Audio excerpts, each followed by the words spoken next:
Earth satellite. Earth satellites are object which revolve around the earth. Earth satellite क्या होते हैं? जो moon के अराउंड वो हम रिवॉल्व करते रहते हैं, ठीक है, उसको बोलेंगे हम अर्थ सैटेलाइट।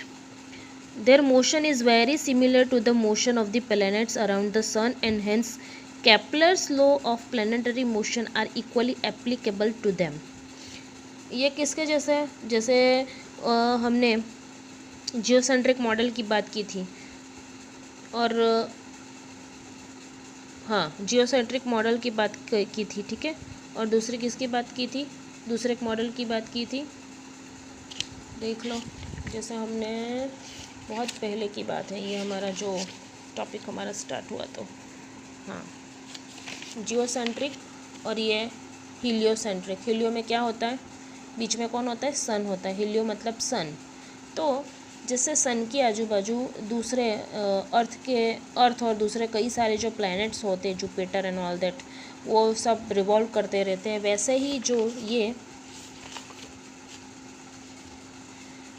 अर्थ सैटेलाइट है वो भी वैसे ही मोशन उसकी होती है। तो earth satellites are object which revolve around the earth. वो अर्थ के आजू बाजू, जैसे सन अर्थ के आजू बाजू जैसे रिवॉल्व करती है, वैसे ही ये सैटेलाइट अर्थ के आजू बाजू रिवॉल्व कर रहे हैं। तो जैसे उसके लिए केपलर्स लॉ प्लैनेटरी मोशन हम एप्लीकेबल कर सकते हो, तो इसके लिए भी कर सकते हैं। In particular their orbits around the earth are circular और एलिप्टिक। जैसे ये केपलर्स लॉ में एक्चुअली आता है, जो आपका भी ये डिडक्टेड क्वेश्चन में पोर्शन में आया हुआ है, तो थोड़ा समझ में नहीं आएगा, लेकिन इलेप्टिकल मतलब ऐसी कुछ होती है, ठीक है। Moon is the only natural satellite, that is very important, जो आपने 10th स्टैंडर्ड में भी पढ़ा होगा कि मून एक नेचुरल सैटेलाइट है अर्थ का। Moon is the only natural satellite of the earth with a near circular orbit with a time period of approximately 27.3 days। जैसे ये हमने वैल्यू ली है आगे भी, which is also roughly equal to the rotational period of the moon about its own axis। वो अपनी x पे भी, मतलब एक्सिस पे भी अगर वो रिवॉल्व करेगा ना, तो भी उसको उतने ही दिन लगेंगे। Since 1957 advances in technology have enabled many countries including India to launch artificial earth satellites for practical use in field like telecommunication, geophysics and meteorology। ठीक है, तो हमारी एक्चुअली जो हमें चाहिए, मतलब हमारी जो फैसिलिटी है, मतलब अगर टेलीकम्युनिकेशन में हम अगर मुझे आगे बढ़ना है, हमें आगे बढ़ना है हमारी कंट्री को, जियोफिज़िक्स में आगे बढ़ना है, तो हमें वो जो अर्थ सैटेलाइट है उसको हम लॉन्च करते हैं। आपने कई बार टीवी में देखा होगा। We will consider a satellite in a circular orbit of a distance RE+H। वो कहाँ पे होते हैं? जैसे RE+H मतलब समझ लो, RE हमारी अर्थ की रेडियस है, जो हम आगे एस्केप स्पीड में भी आपने देख ली। ये सैटेलाइट यहाँ पे होगी, यहाँ ये अर्थ है, ये अर्थ की रेडियस है RE और ये H, इतने डिस्टेंस पे वो रिवॉल्व करते होंगे। तो we will consider a satellite in a circular orbit of a distance RE+H from the centre of the earth, where RE is the radius of the earth, if m is the mass of the satellite and v is the speed। अब समझ लो, क्या picture clear हो जाना चाहिए। ये हमारा satellite है और ये सेंटर ऑफ द अर्थ है, उसकी बात हो रही है। देखो ये दोनों की बात हो रही है। उसका मास स्मॉल m है, ठीक है, और ये इसका मास, अर्थ का मास क्या है? me, ठीक है। चलो, तो अगर v स्पीड है, सैटेलाइट का जो मास है वो m है, और the v is the speed, the centripetal force required for this orbit. आपको पता है ना, जैसे मून है, सभी जो भी सन के आजू बाजू रोटेट करते हो, तो कुछ ना कुछ तो सेंट्रीपिटल फोर्स उसको लगता होगा। और ये सेंट्रीपिटल फोर्स किसको उसको कौन मतलब किससे मिलता है? Due to earth gravity. Earth का जो ग्रेविटेशनल फोर्स होता है उसकी वजह से ही वो सेंट्रीपिटल फोर्स मिलता है, ठीक है। The centripetal force required for this orbit is F centripetal. देखो ये फोर्स है सेंट्रीपिटल फोर्स, mv²/r ऐसा होता है, mv²/r, लेकिन r हमारा डिस्टेंस टोटल क्या है? RE+H है, ठीक है। तो यहाँ r की जगह लिख लिया RE+H। Directed towards the centre this centripetal force. Centripetal force देखो बराबर समझना, सेंट्रीपिटल फोर्स मतलब अगर यहाँ कोई चीज़ है तो यहाँ से सेंटर पे लगता है उसको सेंट्रीपिटल, और ये सेंट्रीपिटल फोर्स को कौन कंपनसेट करता है? जो ग्रेविटेशनल होता है ना फोर्स अर्थ का, वो करता है। तो directed towards the centre this centripetal force is provided. देखो ये सेंट्रीपिटल फोर्स कौन कंपनसेट करता है, कौन प्रोवाइड करता है? But the gravitational force which is F gravitational GMEM RE+H। क्यों GMEM? तो जैसे ये M है और ये M ही है, GMEM, और इसके बीच का डिस्टेंस क्या है? जैसे हमने F = G M1 M2/r² लिखा ना, तो ये M और ये स्मॉल m और ये R क्या हो गया? RE+H। ठीक है, ये समझ में आ रहा है? तो ये डिस्टेंस है। Where M is the mass of the earth. अगर ये दोनों फोर्स की इक्वेशन है, दोनों फोर्स है, तो उसकी राइट हैंड साइड को हम इक्वालिटी के आजू बाजू लिख सकते हैं। तो देखो लिख लिया हमने। ठीक है, चलो अब ये जो भी मैथमेटिकल स्टेप है बुक में देख लेते हैं हमारे। ये F सेंट्रीपिटल, ये F gravitational. Equation number 1, equation number 2 from 1 and 2 ये दोनों साइड मैंने ले ली, राइट हैंड साइड। ये M कैंसिल, एक RE+H और यहाँ से एक RE+H, मतलब ये यहाँ पे 2 है तो यहाँ पे ये एक कैंसिल हो गया दोनों साइड से। तो क्या रहेगा? V² GME/RE+, एक RE+ तो H रहेगा ना यहाँ पे, तो उसको ले लिया मैंने इक्वेशन नंबर 3। देखो यहाँ से अगर मुझे स्क्वायर निकालना है तो मुझे क्या करना पड़ेगा? दोनों साइड स्क्वायर रूट लेना पड़ेगा। स्क्वायर रूट लिया तो स्क्वायर रूट कैंसिल हो जाए तो V रह जाएगा, और ये इक्वेशन हम ये जो भी है हम आगे यूज़ करने वाले हैं। तो आप यहाँ पे देख लो अगर मैंने इसका स्क्वायर रूट ले लिया तो ये स्क्वायर और स्क्वायर रूट कैंसिल हो जाएगा, और राइट हैंड साइड पे जहाँ पे स्क्वायर रूट नहीं है वो कहाँ पे स्क्वायर रूट आ जाएगा। इफ़ H फॉर H = 0, मतलब कहाँ पे आ गए?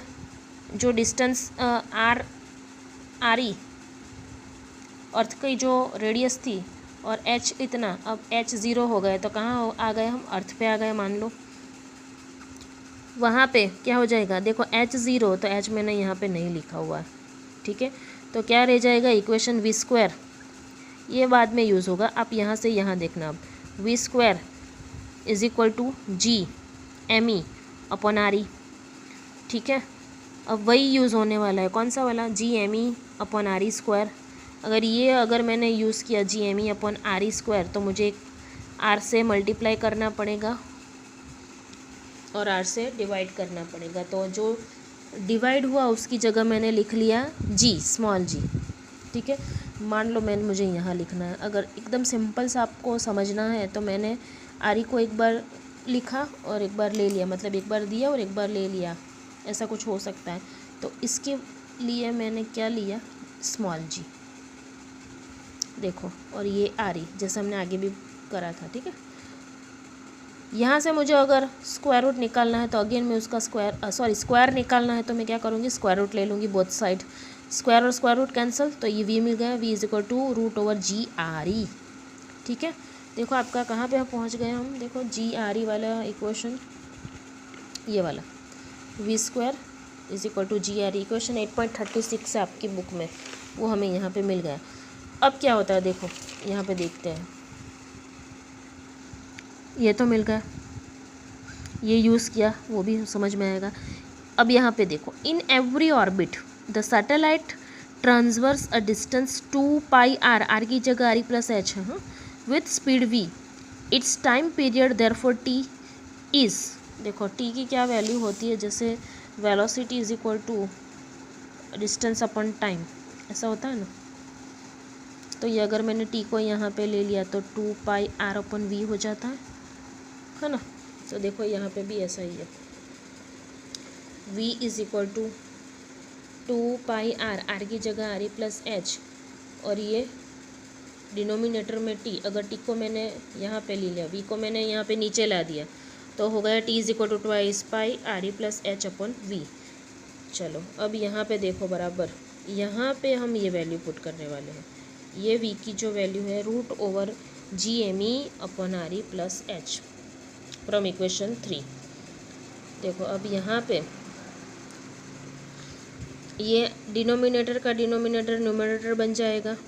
ठीक है, तो ये स्क्वायर रूट में है, तो अगर मैं इसको ऊपर ले जाऊँ तो मुझे लिखना पड़ेगा RE+H²।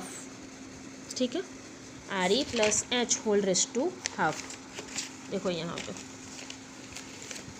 वो RE प्लस H एक तो था ही ऊपर ऑलरेडी, मतलब समझ लो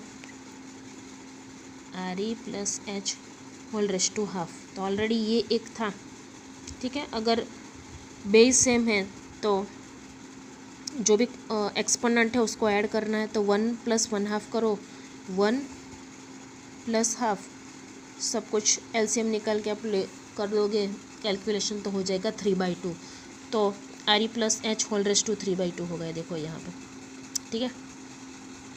तो मैंने यहाँ पर डायरेक्टली ये नहीं लिखा था, डायरेक्टली होल रेस टू 3/2 लिखा था, तो वो भी राइट, ये भी right. Now take the square on both side. अब क्या करें, दोनों साइड स्क्वायर ले लें। देखो ये टी का स्क्वायर हो गया।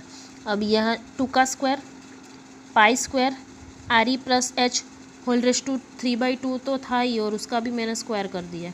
और यहाँ पे रूट ओवर GME, उसका भी स्क्वायर, तो स्क्वायर और स्क्वायर रूट कैंसिल हो जाएगा, तो ये ओनली GME रह जाएगा। 2 का पावर 2 है, तो यहाँ पे 4, 2 2 4, pi square RE plus H, ये 2 और ये 2 कैंसिल, तो होल रेस टू 3। चलो इसकी जो भी वैल्यू है हम क्या रखेंगे, ये पूरी के 4 pi square GME, 4 pi square GME, उसकी जगह मैंने क्या रख दिया, के रख दिया, ठीक है। देखो कहाँ पे पहुँचे हम, देखो ये वाली के RE plus H whole raise to 3 where K is equal to 4 pi square upon GME। देखो अब आगे ये कहाँ से आया, which is Kepler's law of periods as applied to motion of satellite around the earth. For a satellite very close to the surface of the earth, H can be neglected. आपको H को क्या करना है, neglect करना है, क्योंकि वो अर्थ की बहुत ज़्यादा नज़दीक है, close to the surface of the earth. In comparison of RE के कंपेरिजन में H को निगलेक्ट करना है। In equation 8.38 hence for such a satellite T is T0। अगर आप इसको निगलेक्ट कर रहे हो तो ये T क्या हो जाएगा, T0 हो जाएगा, ठीक है। तो आपको क्या लिखना है, T0 twice by root over L/G, जैसे आपने आगे वो थियोरी पढ़ी है, T is equal to twice by root over L/G। L की जगह आपको क्या लिख देना, RE। If we substitute the numerical values, G की वैल्यू पुट कर लो, RE की वैल्यू पुट कर दो, तो T is equal to twice by value put कर दी 6.400 किलोमीटर में है। आपको मीटर में कन्वर्ट करना है, तो 10 टू पावर 3, ये 3 और ये अपने पॉइंट यहाँ पे लेफ्ट हैंड साइड अगर ले गए तो क्या हो जाएगा, 6.4 10⁶ upon 9.8 which is approximately 85 minutes. अगर आपने ये सभी का कैलकुलेशन, पाई की वैल्यू 3.14 रख दी और सभी का कैलकुलेशन कर दिया, तो कितना होगा, 85 मिनट्स होगा, ठीक है। तो ये हमारी हो गई अर्थ सैटेलाइट वाली थियोरी। ओके, नेक्स्ट वीडियो में हम देखेंगे energy of an orbiting satellite. Okay.